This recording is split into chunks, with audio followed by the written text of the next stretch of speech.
వ్యాధిని దేవుడు బాగు చేస్తాడా లేక డాక్టర్లు బాగు చేస్తాడా అనే సందేశం పైన బైబిల్ ఇచ్చే సమాధానం ఏంటిదనేది మనం ధ్యానించబోతున్నాం.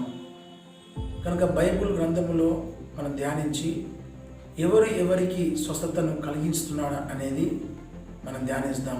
డాక్టర్లా దేవుడా అనేది మనం ధ్యానిస్తాం. మార్క్స్ వార్త 5వ అధ్యాయము 26వ వాక్యం మనం ధ్యానించినప్పుడు 26వ వాక్యం ధ్యానించినప్పుడు 5:26లో అక్కడ ఒక 12 సంవత్సరాల రక్తస్వరి ఒక స్త్రీ గురించి రాయబడినది. చదువు. 12 ఏళ్ల నుండి రక్తస్రావ రోగం కలిగి ఒక స్త్రీ ఉండేది. ఆమె అనేక వైద్యుల చేత ఎన్నో తిప్పలు పడి తనకు కలిగిందంతయు వ్యయము చేసుకొని ఎంత మాత్రము ప్రయోజనము లేక మరింత సంకటపడి దేవునామానికి మహిమ కలుగును గాక. ఇక్కడ దేవుడల్లారా, ఇక్కడ 12 సంవత్సరాల నుంచి ఒక రక్తస్రావి స్త్రీ తమ రక్తం చేత ఉండి ఏ వైద్యుల చేత బాగా కాకుండా ఆమె ఎంతో తిప్పల పడ్డట్టుగా మనం చూస్తున్నాం. ఆమె డబ్బు అంతా కూడా, ఆమెకున్న ధనమంతా కూడా వైద్యుల వెనుక పెట్టాలి. అయినప్పటికీ ఏ వైద్యుడు ఆమెను బాగు చేయలేడు అనేది మనం ఇక్కడ చూస్తున్నాం. దేవునామానికి మహిమ కలుగును గాక. దేవుడల్లారా, ఇక్కడ ఈ యొక్క రక్తము స్వారీ స్త్రీని ఎందుకు డాక్టర్లు వైద్యం చేసినప్పుడు బాగు చేయలేకపోయారు? ఆమె జీవితంలో ఎందుకు విడుదల కలగలే? ఎందుకు ఆమె జీవితంలో స్వస్థత కలగలే అనగా డాక్టర్ల దగ్గర, వైద్యుల దగ్గర స్వస్థత లేదు అనేది మనం ఇక్కడ ఈ వాక్యంలో మనం ధ్యానించగలుగుతున్నాం. ఎందుకంటే ఒకవేళ డాక్టర్ల వలన ఆ ఒక రక్తస్వారీ స్త్రీ ఒకవేళ ఆ మందుల వలన, ఆ వేసే వైద్యం వలన ఆమె రక్తం ఆగిపోయి స్వస్థత పొందుకుంటే ఆమె యేసుక్రీస్తు దగ్గరికి ఏమాత్రం కూడా రాదు. కనుక క్రీస్తు యేసు ఆమెను స్వస్థత కలిగించాలి, ఆమెకు అద్భుతం జరిగించాలి అని చెప్పి వైద్యుల వలన ఆమెకు స్వస్థత కలగకుండా ప్రభు యేసు ఆమెకు ఆత్మించినట్టుగా మనం చూస్తున్నాం. ఒక వ్యక్తి యేసు దగ్గరికి రావాలి అంటే, డాక్టర్ దగ్గరకు వెళ్ళిన వ్యక్తి యేసు దగ్గరికి రావాలంటే ఆ వైద్యం వలన వాళ్ళకు స్వస్థత కలగకుంటే వాళ్ళు యేసు దగ్గరికి వస్తారు. అప్పుడు యేసు ప్రభు చేస్తారంటే వాళ్ళకు స్వస్థతను కలిగించి ఆయనే నిజమైన దేవుడు, డాక్టర్లు కాదు స్వస్థత ఇచ్చేది, యేసు ప్రభు అనగా దేవునిగా ఉన్న దేవుడు యేసు స్వస్థత ఇచ్చే దేవుడు అని తెలుసుటకే దేవుడల్లారా, ఈ రక్తస్వారీ స్త్రీ 12 సంవత్సరాల నుంచి అనేకమైన తిప్పలు పడ్డప్పటికీ ఏ వైద్యుడు ఆమెను బాగా చేయలేకపోయాడు. యేసు ప్రభు మాత్రమే ఆమెను బాగు చేసినట్టుగా ఈ బైబిల్ మనకు సెలవిస్తున్నది. అయితే విశ్వసించిన ప్రియమైన జనులు ఈ రోజున యేసు ప్రభుని వెంబడించక ఈ యొక్క స్త్రీ ఏ ఆలోచన బట్టి అయితే వైద్యులను వెంబడించారో అదే ఆలోచన కలిగి ఇప్పుడు ఉన్న క్రైస్తవులు కూడా అలాగనే వైద్యులను వెంబడించి వెళ్ళిపోతున్నారు. ఎప్పుడైతే వైద్యులను వెంబడించి వెళ్ళిపోతుంటారో దేవుడల్లారా, ఆ వైద్యం వల్ల వాళ్ళకు సరి అయిన స్వస్థత కలగకుండా వాళ్ళ జీవితంలో కలిగి ఉంటారు. ఎందుకంటే అనేక దినముల నుంచి వాళ్ళు వైద్యం చేయించుకున్నప్పుడు కొన్ని సంవత్సరాలు, కొన్ని నెలలు ట్రీట్మెంట్ వాడుతూ ముందుకు సాగుతుంటారు. కానీ వాళ్ళ శరీరం నుంచి పూర్తిగా అనారోగ్యతను వాళ్ళు కలిగి ఉంచుకుంటారు. ఉదాహరణకు ఒక షుగర్ వ్యాధి మనం చూసినట్లయితే షుగర్కి ఒక ట్రీట్మెంట్ ఎప్పటికీ జరుగుతూనే ఉంటుంది. దానికి పూర్తిగా విడుదలను ఆ ఒక మందులు కానీ డాక్టర్లు కానీ ఇవ్వలేరు. రెండోటిదిగా HIV AIDS ఉన్నది. దాన్ని కూడా మందుల వలన కొన్ని రోజుల దాకా మందులతోనే వాళ్ళు జీవితంలో వాళ్ళు గడపగలుగుతారు. కానీ స్వస్థత మాత్రము వాళ్ళ ట్రీట్మెంట్ ద్వారా HIV ఎయిడ్స్కు దొరకదు. మరి దొరికేది ఎక్కడ? దొరికేది యేసు ప్రభు దగ్గర. ఈ బైబిల్లో రాయబడిన మాట ఏంటిదంటే, ఆమె అనేక తిప్పల పడి డాక్టర్ల చేత వైద్యుల చేత స్వస్థత పొందినందుకు ఆమె తిప్పల పడి పైసలన్నీ కూడా డబ్బంతా కూడా భయం చేసుకొని చివరికి లాస్ట్ టైంలో ప్రభు దగ్గరికి వచ్చింది. అప్పుడు యేసు ప్రభు కూడా ఆమె దయ కనికరం కలిగి ఆయనలో ఉన్న సామర్థ్యం యేసు ప్రభు దగ్గరికి వచ్చింది విశ్వాసంతో. కానీ యేసు ప్రభు దగ్గరికి వచ్చి మాట్లాడలే ఆమెకు విశ్వాసం ఉంటే ఆయన చెంగును ముట్టుకుంటే సరిపోతుంది అని చెప్పేసి వెనుకడికి వచ్చి చెంగును పట్టుకున్నది అంతే. ఆమె అప్పుడే ఇమీడియట్లీ ఆమెకున్న రక్తము ఆగిపోయి స్వస్థత పొందుకున్నట్టుగా మనం చూస్తున్నాం. అయితే ఇక్కడ ఎవరికి బాగు చేసినట్టుగా మనం చూస్తున్నాం? డాక్టర్లు బాగు చేసిందా, దేవుడు బాగు చేసిందా? ఇక్కడ ఒకవేళ డాక్టర్లు బాగు చేస్తే యేసు ప్రభు దగ్గరికి వచ్చినామా? రాలేదు. మరి ఎవరి దగ్గరికి ఆమె వచ్చినప్పుడు స్వస్థత పొందాది? డాక్టర్ దగ్గరికి వచ్చినప్పుడు స్వస్థత పొందినప్పుడు ఆమె యేసయ్య దగ్గర ఎందుకు వస్తుంది? రాదు. కనుక యేసు ప్రభు దగ్గరికి వచ్చింది కనుక ఆమె స్వస్థత పొందుకున్నది కనుక మనం ఇక్కడ తెలుసుకుంటున్నాము, మనకు స్వస్థత ఇచ్చేది ఎవరు? యేసు ప్రభు. అందుకే ప్రియమైన జనాంగమా, క్రీస్తు యేసు పైన సంపూర్ణమైన భారం పోసి ఆయన మీద మీరు నమ్మి నడిచిన ఎడల దేవుడు మిమ్మల్ని ఎటువంటి వ్యాధి అయినా కూడా, ఎటువంటి రోగమైనా కూడా క్రీస్తు యేసు బాగు చేస్తాడు. ఏ రోగమైనా సరే, అది కరోనా వ్యాధి అయినా సరే, లేకపోతే HIV ఎయిడ్స్ అయినా సరే, క్యాన్సర్ అయినా సరే, ఈ ప్రపంచం మీద ఎంత పెద్ద రోగమైనా సరే, అది ప్రభు యేసు మాత్రం, ఆయన గాయాలు మాత్రం బాగు చేస్తాయి. అందుకే మత్తయి సువార్త 9వ అధ్యాయము 35వ వాక్యం మనం ధ్యానించినప్పుడు అక్కడ దేవుడు ఏం చెప్తున్నాడంటే, ఆయన ఆ ఒక గ్రామంలో తిరుగుచు అనేకమైన అపవిత్ర ఆత్మలను వెలగొట్టుచు అనేకమైన ప్రకారమైన రోగాలను బాగు చేశాడని మనం చూస్తున్నాం. చదువు. యేసు వారు సమాజ మందిరములలో బోధించుచు రాజసువార్త ప్రకటించుచు ప్రతి విధమైన రోగము ప్రతి విధమైన వ్యాధిని స్వస్థపరచుచు సమస్త పట్టణములయందు గ్రామములయందు సంచారం చేశారు. సమస్తమైన వ్యాధులను, సమస్తమైన రోగాలను బాగు చేసినట్టుగా మనం చూస్తున్నాం. బిడ్డలారా, ఎవరు బాగు చేస్తున్నారు? యేసుక్రీస్తు. ప్రతి వ్యాధికి మందు ఎవరు? యేసు ప్రభువే మందు. కానీ ఇప్పుడు సాతాను చేసిందంటే, యేసుక్రీస్తుని విశ్వసించిన జనాలను యేసు ప్రభు మీద విశ్వసించకుండా వాళ్ళు మొట్టమొదటిగా ఈ 12 సంవత్సరాల రక్తస్వారి స్త్రీ ఎలాగైతే వైద్యులు వెంబడించినట్టుగా ఈ రోజున ఉన్న విశ్వాస జనాంగము, విశ్వాసులు, దేవుని బిడ్డలు అదే చేస్తున్నారంటే, ఫస్ట్ వాళ్ళు ప్రిఫరెన్స్ ఎక్కడికి ఇస్తున్నారు? వైద్యులకు ఇస్తున్నారు. దానివల్ల వాళ్ళ వైద్యము వాడుతూ కొన్ని నెలలు, కొన్ని సంవత్సరాలు గడిచినప్పటికీ వాళ్ళకున్న స్వస్థత వాళ్ళకు రాలేని పరిస్థితుల్లో ఉన్నారు. దేవుని బిడ్డలారా, ఇక్కడ స్పష్టంగా దేవుడు చెప్తున్న మాట ఏంటంటే, ఆయన సర్వ ప్రకారమైన రోగాలను బాగు చేస్తూ తిరిగాడు అని రాయబడినాయి. అంటే ఏ రోగము అనేది ఈ రోగమే దేవుడు బాగు చేస్తాడు, ఆ రోగం బాగు చేయడు అనేది కాదు. అన్ని రోగాలకు యేసుక్రీస్తే మనకు ఏంటిది? సమాధానం. ఎందుకు యేసుక్రీస్తు అన్ని రోగాలకు మనకు సమాధానం విడుదల అంటే, యేసు ప్రభు ఆయన వీపు మీద అనేకమైన రోగాల కొరకు, మన వ్యాధులకు బాగా అవుటకు ఆయన దెబ్బలు తిన్నారు. 1 పేతురు 2వ అధ్యాయము 24వ వాక్యం మనం ధ్యానించినప్పుడు అక్కడ రాయబడిన మాట ఏంటిది?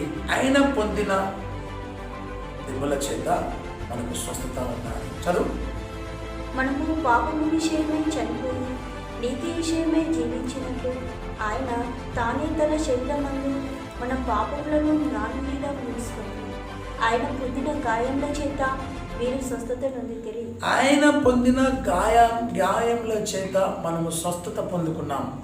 ఇక్కడ ఏ టాబ్లెట్ మనకి ఇవ్వలేదు, ఏ గోలి మనకి ఇవ్వలే, ఏ వ్యాక్సిన్ మనకి ఇవ్వలే. దేని బిడ్డలారా, ఆయన పొందిన గాయాలు మనకి ఇచ్చాడు, మన స్వస్థత పొందుకుంటాం. మరి మనం ఎవరు నమ్ముతున్నాం ఈ రోజున? ఆయన పొందిన గాయాలను మనం నమ్ముతున్నామా, లేకపోతే ఎర్రగా తెల్లగా కర్రగా కనిపించే ఆ ఒక ట్యాబ్లెట్లు నమ్ముతున్నామా, మీద హాస్పిటల్ నమ్ముతున్నామా? దేన్ని నమ్ముతున్నాం బిడ్డలారా మనం? ఒకవేళ యేసుక్రీస్తు గాయాలను మీరు నమ్మితే ఇమీడియట్లీ ఆయన గాయాల్లో ఉన్న సామర్థ్యం మీకు స్వస్థతను కలిగిస్తుంది, మీకు ఆరోగ్యం కలిగిస్తుంది, మీకు విడుదల కలిగిస్తుంది. కనుక దేవుని బిడ్డలారా, ఆయన గాయాలను విశ్వసించితే ఈ రాత్రి మీరు ఎక్కడికి వెళ్ళే అవసరం ఉండదు. యేసు ప్రభు దగ్గర నేరుగా వచ్చి మీకున్న వ్యాధిని, మీకున్న బాధను, మీకున్న కష్టమును, మీకున్న వేదనను ప్రభు దగ్గర మీరు మొరపెట్టినట్లయితే, నిజం చెప్తున్నాను దేవుని బిడ్డలారా, మీ రోగాలను ఆయన గాయాలు బాగు చేస్తాయి. అదే మందు, ఆ గాయాలే మనకు విడుదల. ఆయన అట్టిగానే వృధాగానే ఆయన అన్ని వీపు మీద గాయాలు తినలే. ఎంత భయంకరమైన వేదన అతని శరీరంలో భరించాడు. నీవు స్వస్థత పొందుకుంటకు, నేను స్వస్థత పొందుకుంటకు, నా వ్యాధి బాగా అవుటకు అన్ని గాయాలు పొందుకున్నాడు. అయినప్పటికీ మనం యేసుక్రీస్తు గాయాలను విశ్వసిస్తున్నాం, కానీ ట్యాబ్లెట్లను, డాక్టర్లను విశ్వసిస్తున్నాం. నేను ఆ డాక్టర్ దగ్గర పోతే బాగైతాను, ఆ వైద్యుడు ఇచ్చే వైద్యం చేసుకుంటే నేను బాగైపోతాను అని చెప్పేసి విశ్వాస యాత్రలో నడుస్తున్న ప్రియమైన జనాంగమా, మీ గురి ఎక్కడికి ఉన్నది? వైద్యుల వైపా, యేసుక్రీస్తు వైపు ఉన్నదా? యేసుక్రీస్తు వైపు ఉంటే నువ్వు ఆయన గాయాలను మీద నమ్ము, ఆయనను వెంబడించు, మొట్టమొదటిగా ఆయనను నమ్ము, ఆయన విశ్వసించి ఆయన ఎద్దటకు నువ్వు సాగిలపడు. ఇమీడియట్లీ ఆయన గాయాలలో ఉన్న సామర్థ్యం నేను బాగు చేస్తాను. దేవుని నామానికి మహిమ కలుగుగాక. అందుకే ఈ గాయాలు నీ కొరకు ఆయన నీ వ్యాధులను బాగు చేసేటకు తిన్నాడు. కానీ మనం మాత్రము దేవుని యొక్క గాయాలను విశ్వసించకుండా మనం ఏం చేస్తున్నాము? వైద్యులను విశ్వసిస్తున్నాము. దేవుని నామానికి మహిమ కలుగుగాక. మత్తయి సువార్త 9వ అధ్యాయంలో మనం ధ్యానించినప్పుడు ఫస్ట్ వాక్యంలో మనము ధ్యానించి వస్తుంటా అంటే అక్కడ ఒక పక్షవాయ వ్యక్తి అక్కడ పక్షవాయం చేత ఉన్నాడు. అప్పుడు యేసు దగ్గరికి అతను తీసుకొచ్చినాడు. చదువు. ఇదిగో జనులు పక్షవాయుతో మంచం పట్టి ఉన్న ఒక ఆయనను యుద్ధకు తీసుకొని వచ్చింది. యేసు వారి విశ్వాసం చూసి, కుమారుడా, ధైర్యంగా ఉండము, నీ పాపములు క్షమింపబడి ఉన్నవని పక్షవాయు గల వానితో చెప్పాడు. ఇదిగో శాస్త్రీయుల్లో కొందరు ఇతడు దేవదూషణ చేర్చున్నాడని తమలో తాము అనుకునగా, యేసు వారి తలంపులు గ్రహించి, మీరెందుకు మీ హృదయంలో దురాలోచనలు చేయుచున్నారు? నీ పాపములు క్షమింపబడినవని చెప్పుట సులభము, లేచి నడుమని చెప్పుట సులభము. ఆయనను పాపములు క్షమించటకు భూమి మీద మనుష్య కుమారునికి అధికారం కలదని మీరు తెలుసుకోవాలని చెప్పి, ఆయన పక్షవాయు గల వారిని చూచి, నీవు లేచి నీ మంచం ఎత్తుకొని నీ ఇంటికి పొమ్మని చెప్పి, నువ్వు లేచి నీ మంచం ఎత్తుకొని నీ ఇంటికి వెళ్ళిపో అని చెప్పాడు. వాడు లేచి తన ఇంటికి వెళ్ళాను. దేవుని నామానికి మహిమ కలుగుగాక. దేవుని బిడ్డలారా, ఇక్కడ పక్షవాయు వ్యక్తిని దేవుడు యేసుక్రీస్తు బాగు చేసినట్టు మనం చూస్తున్నాం. అతనుకున్న పక్షవాతం అంతా కూడా దేవుడు బాగు చేసి మంచం ఎత్తుకొని వెళ్ళిపో అని చెప్తున్నాడు. పూర్తిగా అతనికి స్వస్థతను యేసుక్రీస్తు ఇచ్చేశాడు. అప్పుడు శాస్త్రులు, పరిశీలు సులుక్కొని అంటున్నాడు, ఈయన ఎవరు? పాపములు క్షమించే అధికారం ఈయనకి ఇక్కడే అని చెప్తే, మనుష్య కుమారునికి పాపాలు క్షమించే అధికారం ఉన్నది అని చెప్పి మాట్లాడాడు. అందుకే అక్కడ అంటున్నాడు, రోగస్తునికి వైద్యుడు అక్కడ అని చెప్పి, నేను పాపాలను పిలుచడానికి వచ్చిన కానీ నీతిమంతులు కాదని చెప్పాడు. చదువు 12వ వాక్యం. పరిసయ్యులు అది చూచి, ఈ బోధకుడు సుంకరులతోనూ పాపులతోనూ కలిసి ఎందుకు భోజనం చేయుచున్నాడని ఆయన నడిగింది. ఆయన ఆ మాట విని, రోగులకే కానీ ఆరోగ్యం గల వారికి వైద్యులు అక్కడ లేదు కదా. రోగులకే కానీ ఆరోగ్యం గల వ్యక్తులకు వైద్యుడు అక్కడ లేదు కదా.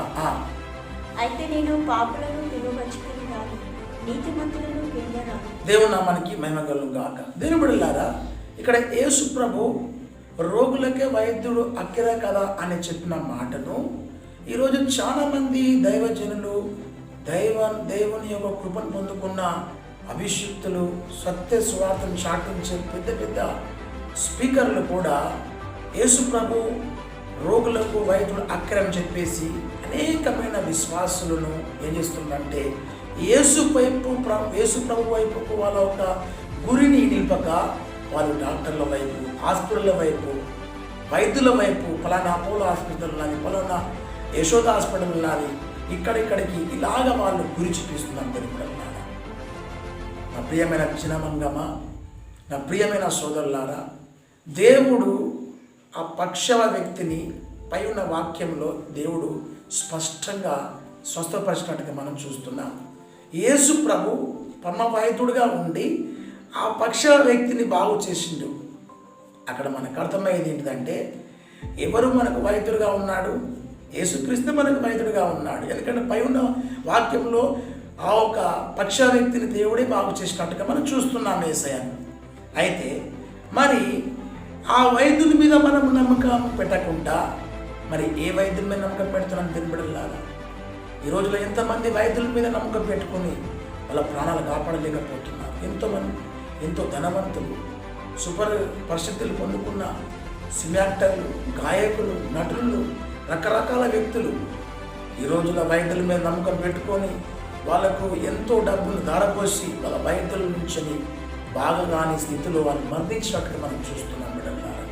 కారణం ఏంటిదంటే బిడ్డలారా, యేసు ప్రభు మాత్రమే ఆయన రోగిని బాగు చేయగలుగుతాడు. వైద్యులు బాగా చేయలేరు.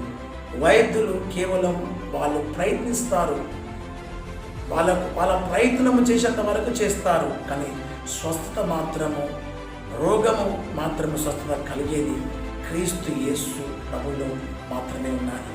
అందుకే ఆ పక్ష వ్యక్తిని దేవుడు బాగు చేసి చూపించాడు. వీళ్ళకి అర్థమయ్యేదానికి వీళ్ళకి ఏమర్థం కావాలి?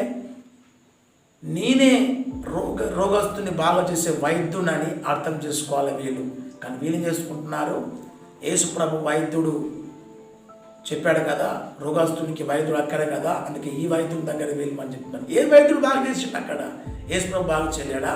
చేశాడు. మరి మీరెందుకు ఇలాంటి దురబోధలు బోధించి ప్రభు జనాంగమును తప్పుడు మార్గమును పట్టించి వాళ్ళని యేసు ప్రభు వైపు నుంచి తప్పించి, యేసు ప్రభు విశ్వాసం తప్పించి హాస్పిటల్ పొండి, డాక్టర్లు పొండి, వైద్యుల పొండి మీరు పంపిస్తున్నారు? దేవుని బిడ్డలారా, యేసుక్రీస్తు అక్కడ బాగు చేసినట్టు మనం చూస్తున్నాం. దేవుని నామానికి మహిమ కలుగును గాక. ఆయన బాగు చేసిండు అంటే ఆయన డాక్టరు, ఆయననే మనం విశ్వసించి ఆయన యుద్ధకి మనం వెళ్ళాలి. దేవుని నామానికి మహిమ కలుగును గాక. ఏ బోధకుడిని, ఏ విశ్వాసాన్ని విమర్శించడం కాదు చెప్పేది, దేవుని యొక్క సత్యమైన సందేశం చెప్పుటకే కొన్ని దినాల నుంచి దేవుని యొక్క ఆత్మ నన్ను ప్రేరేపిస్తుందని, అప్పుడు దేవుని దగ్గర బాగా ప్రార్థన చేసుకొని ఈ మాటను మీ యొద్దకు తీసుకొచ్చటకు దేవుడు సాయం చేస్తున్నాడు. దేవుని బిడ్డలారా, ఎంతమంది అయితే ఈ యొక్క మెసేజ్ని వింటున్నారో నిజం చెప్తున్నాను, యేసు ప్రభు మీద విశ్వసించి ఎవరైతే ఆయన నమ్మితే వాళ్ళకు ఇమీడియట్లీ ఆయన గాయాల్లో ఉన్న సామర్థ్యం, విడుదల కలిగించే శక్తి మేము స్వయంగా అనుభవిస్తున్నాము, మీరు కూడా అనుభవిస్తారు. దేవుని నామానికి మహిమ కలుగును గాక. ఇజ్రాయెల్ జనాంగము ఎప్పుడైతే ఐగుప్తులో నుంచి వాళ్ళు బయటకు వచ్చి అరణ్య యాత్రలు చేస్తున్నప్పుడు ఆ అరణ్య యాత్రలో వాళ్ళకి వ్యాధులు రాలేవా? వ్యాధులు వచ్చినాయి, కష్టాలు వచ్చినాయి, రోగాలు వచ్చినాయి, అన్నీ వచ్చినాయి వాళ్ళకు. అప్పుడు యేసు ప్రభు తండ్రి అయిన దేవుడు మోషే ద్వారా ఒక ప్రకటన ప్రకటించాడు. ఏం ప్రకటించింది తెలుసా?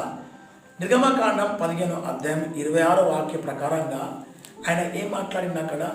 నా వాక్యంను శ్రద్ధగా వినమని చెప్పాడు.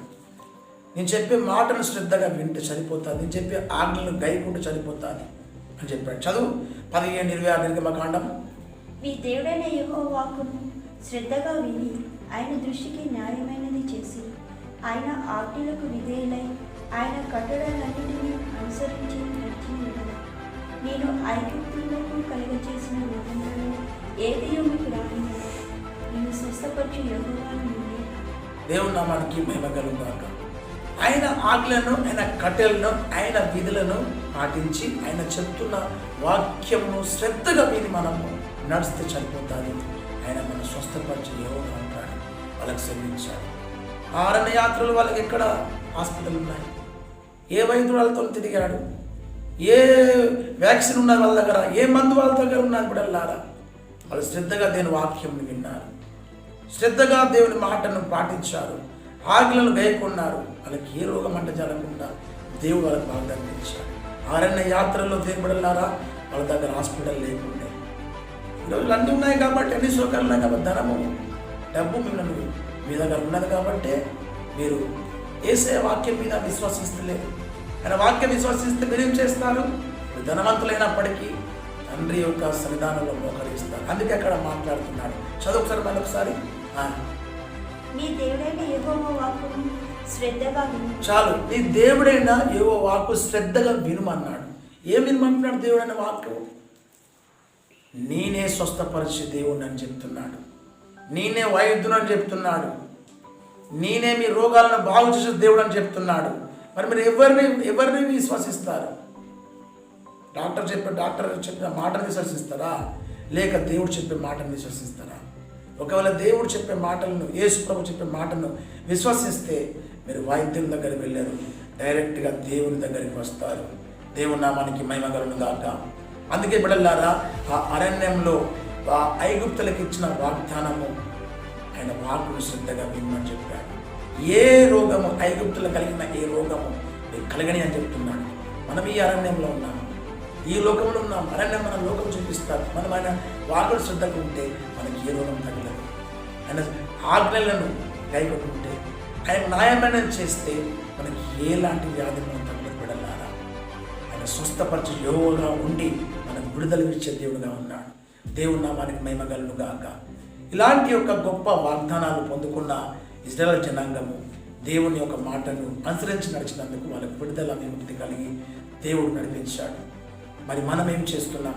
దేవుని మాటను విశ్వసిస్తున్నాం. బిడ్డలారా, దేవుని మాటను ఒకవేళ విశ్వసిస్తే ఈ రాత్రి నీతో మాట్లాడుతున్నాడు దేవుడు. నీ వ్యాధిగ్రస్తులైనా, నీకు ఏ కష్టం ఉన్నా, ఏ బాధ ఉన్నా, ఏ కరోనా వ్యాధి ఉన్నా, ఎలాంటి వ్యాధితో నువ్వు బాధపడ్డా యేసు ప్రభువుని విశ్వసించు, ఆయన నమ్ము, ఆయన్ని పరమ వైద్యుడు అని చెప్పేసుకొని ఆయన మీద భారం మోసుకోబడాలా. వ్యర్థమైన వైద్యుల వెనుక వెళ్ళకూడదు. ఈ వ్యర్థమైన వైద్యులను వెనుక వెళ్ళి యోబు ఒక మాట మాట్లాడాడు. యోబు గ్రంథము 13వ అధ్యాయము 4వ వాక్యం మనం ధ్యానించినప్పుడు, ఈ యోబుకున్న వ్యాధి మీకు అందరికీ తెలుసు.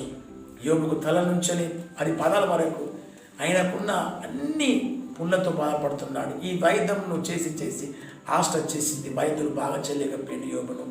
అప్పుడు ఒక మాట మాట్లాడుతున్నాడు. 13:4 వాక్యం యోబు గ్రంథం. మీరైతే అబద్ధం కల్పించువారు, మీరందరూ పనికి మాలిన వైద్యులు. మీరైతే అబద్ధములు కలిగించే వైద్యులు, మీరైతే పనికి మాలిన వైద్యులు అంట. అంటే వాళ్ళకి ఏం పని రాదు వైద్యులకు. యోబు అంత పెద్ద ధనవంతుడుగా ఉన్నప్పుడు అంత వెళ్ళిపోయి దాన్ని అంత పోయాది. అయినప్పటికీ ఆయన ఆ వైద్యులు వచ్చి ఆయనకు వైద్యం చేస్తున్నారు. అతనుకున్న గాయాలను కట్టుతున్నారు, ఎన్నో రకరకాల ఆకురసం పెడుతున్నారు. కానీ వాళ్ళ వైద్యము పని చేయలేకపోయారు. వాళ్ళ వైద్యం పని చేయనందుకు ఏం జరిగింది? అక్కడ యోబు అంటున్నాడు, మీరు అబద్ధములు కలిగించే వ్యక్తులు, వ్యర్థమైన వ్యక్తులు అని చెప్తున్నాడు. వ్యర్థమైన వైద్యులు అంటున్నారు, అంటే పనికి మాలిన వైద్యులు అంటున్నాడు. ఎందుకు? ఏమి రాదు మీకు అని అంటున్నాడు. మరి ఎవరు యోబును బాగు చేసి వెళ్ళారు?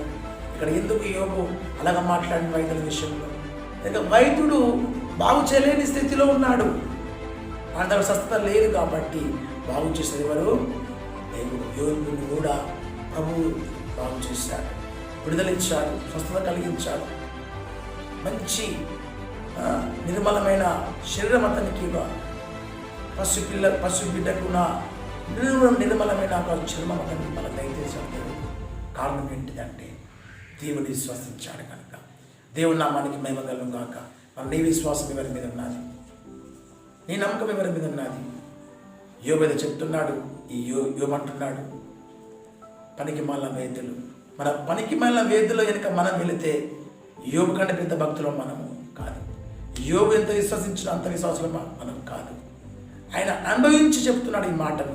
పనికి మాల విడుదలని, అంటే డాక్టర్లకు పనికి రాదు, అబద్ధాలు కలిగిస్తారు. 10 రోజులు బాగా అవుతారు, 1 నెల రోజులు బాగా అయిపోతారు, పూర్తి క్లియర్ అయిపోతుంది ఈ ట్రీట్మెంట్ వాడితే. కానీ అలాగనే ఆ రోజు పెరుగుతూనే ఉన్నాడు. 10 రోజులు బాగా, 1 నెల రోజులు కూడా బాగా. డబ్బులు పెట్టి హాస్టల్ వచ్చి చివరికి వాడు ప్రాణాన్ని కోల్పోయే పరిస్థితిలో ఉన్నాడు. ఈ రోజున కరోనా వ్యాధి చేత ఎంతమంది బాధపడతలేదు. వాళ్ళకి ఏ వైద్యం బాగా చేస్తున్నారు, ఏ డాక్టర్ బాగా చేస్తున్నారు. ఎంతమంది ధనవంతులు బీదలు మరణించలేకపోతున్నారు. కారణం ఏంటంటారా? ఎందుకు అంటే పనికి మాలిన వైద్యులు వాళ్ళ దగ్గర వైద్యము చేసినప్పటికీ వాళ్ళ వైద్యం పనిచేయదు. శ్వాసనిచ్చేది ఎవరు?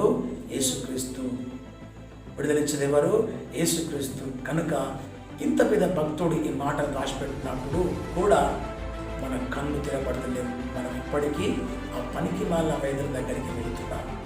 క్షమించకూడలారా, కొంచెం వాక్యం మీకు కఠినంగా అనిపించినప్పటికీ నేను ప్రభునందు క్షమించబడుతున్నాను. కానీ దేవుడు ఒక ఆత్మ చెప్పమంటున్నది. మీ విశ్వాసము, మీ నమ్మకము అంత ప్రభు పైన, యేసుక్రీస్తు పైన మీరు ఉండాలని ఈ రాత్రి దేవుడు చెప్తున్నాడు. కనుక మీ నమ్మకం యేసు ప్రభు మీద ఉంటే మీరు వైద్యుని వెంబడించారు, యేసయ్యని వెంబడిస్తారు. దేవుళ్ళారా, చివరికి ఒక మాట చెప్పేసి నేను ఈ ప్రార్థనను ముగించబోతున్నాను. బిడ్డలారా, దేవుళ్ళారా, ఆసా అని ఒక రాజు ఉన్నాడు. ఈ ఆసాకు ధనము, వైభవం అన్నీ ఉన్నాయి. అన్నీ ఉన్నప్పటికీ కూడా ఆయన యెహోవాను ఆశ్రయించక ఆయన వైద్యులు పట్టుకున్నట్టుగా మనం చూస్తున్నాము. 2వ దినవృత్తాంతముల గ్రంథము 10వ అధ్యాయము 12వ వాక్యం ధ్యానించినప్పుడు అక్కడ ఈ ఆశకు పాదాలకు ఒక జబ్బు వచ్చింది. ఆ పాదాల జబ్బు వల్ల అతని మరణకాంతమైన స్థితిలో ఉన్నాడు. అప్పుడు ఆయన అనేకమైన వైద్యులను పట్టుకొని వైద్యం చేయించుకుంటున్నాడు. చదువు. ఆసా తన ఏలుబడియందు 39వ సంవత్సరంలో పాదములలో జబ్బు పుట్టి తాను బహుబాధ పడినను దాని విషయంలో అతడు యెహోవా యొద్ద విచారణ చేయక వైద్యులను పట్టుకుని ఆసా తన పితరులతో కూడా నిద్రించి తన ఏలుబడియందు 41వ సంవత్సరంలో మృతి నొందెను. దేవునామానికి మహిమ కలుగుగాక. ఇక్కడ స్పష్టంగా రాయబడినది, ఆసా ఒక పెద్ద రాజుగా ఉన్నాడు.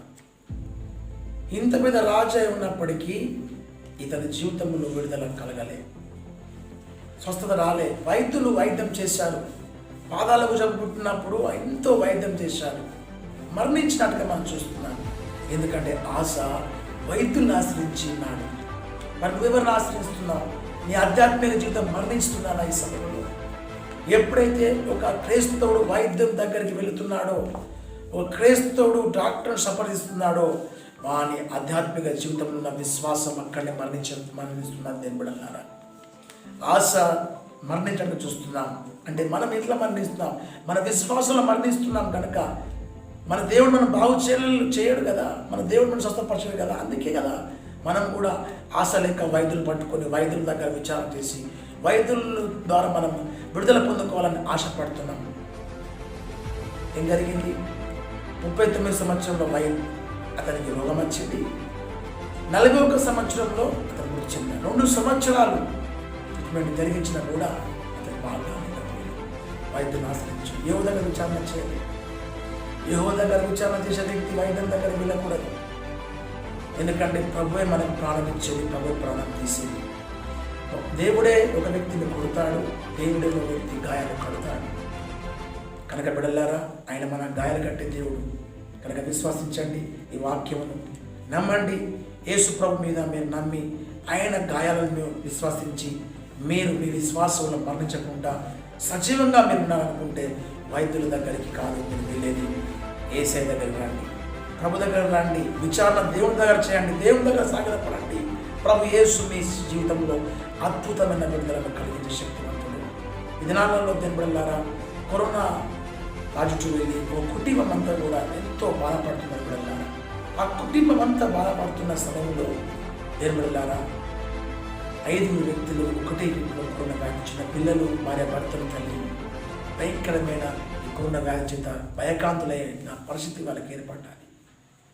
వాళ్ళు దేవుని తట్టు వాళ్ళు చూశారు, విశ్వసించారు. వాళ్ళు దేవుళ్ళారా, వాళ్ళ జీవితంలో దేవుని తట్టు చూసి దేవుని విశ్వసించి దేవుని తప్పులను కొట్టినందుకు నిజం చెప్తున్నాను, వాళ్ళు ఆ రాత్రి వాళ్ళు ఫోన్ చేసి చెప్తున్నారు, ఇలాగ మాకు కరోనా వచ్చేసింది అయ్యా, మేమేం చేయాలి అని చెప్తే, యేసయ్య మిమ్మల్ని బాగు చేస్తాడమ్మా, ఆయనని విశ్వసించండి, ఆయన గాయాలు మీరు బాగు చేస్తాయి, నార్మల్ కండిషన్ ఇప్పుడు వస్తుందని చెప్పాము. తిరుమలలారా ఆమె ఈ చెప్పిన మాటలు విశ్వసించారు, దేవుడిని చూశారు, నార్మల్ రిపోర్టుగా పూర్తి కుటుంబంలో బయటికి పడ్డారు, స్వస్థత పొందుకున్నారు. అదే దేవుడు, వాళ్ళు బాగు చేసిన దేవుడు నిన్ను బాగు చేస్తాడు, నీ కుటుంబం బాగు చేస్తాడు.